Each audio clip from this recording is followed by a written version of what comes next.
guys! Welcome to my YouTube channel. So for today's video, kami ay magluluto ng arroz caldo. Kaya kami inyong samahan at sabay-sabay tayong matuto as a student. So without waiting any longer, let's get started. Ang una namin ginawa ay hiniwan na muna namin ang sibuyas.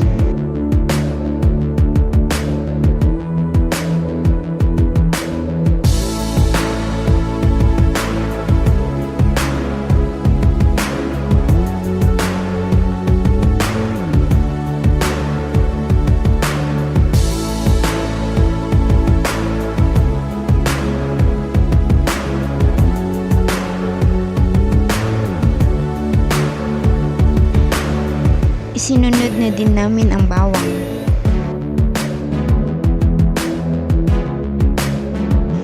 At luya.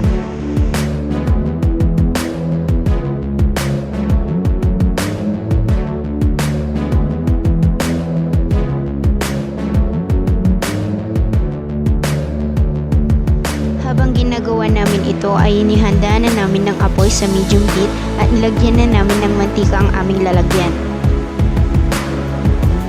Hinintay lang namin ito na uminit at aming hinulog na ang bawang, sibuyas at luya.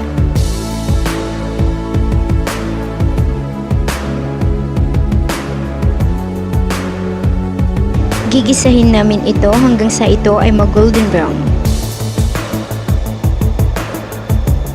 And after that, hinulog na namin ang aming hinugasang bigas.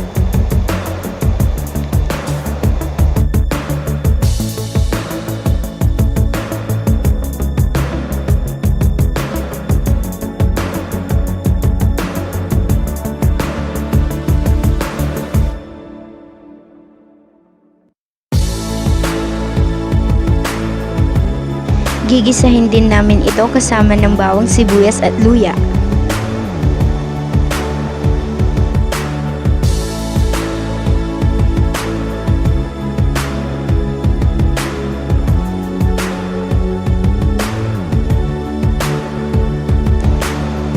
At pagkatapos namin ginisa ay naglagay na kami ng tubig.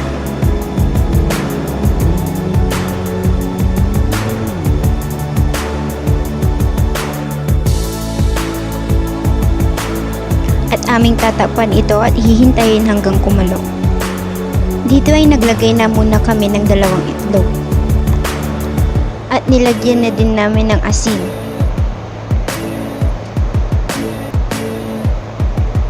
Tatansyahin lamang namin ito ayon sa aming panlasa. At isinunod na din namin ang paminta at hinalo ng dahan-dahan. Makalipas ng ilang minuto, kinuha na namin ang itlog para hindi ito ma-overcook. Binawasan pa namin ng kanin ang aming nilulutong arroz caldo dahil naparami ang nilagay naming bigas dito.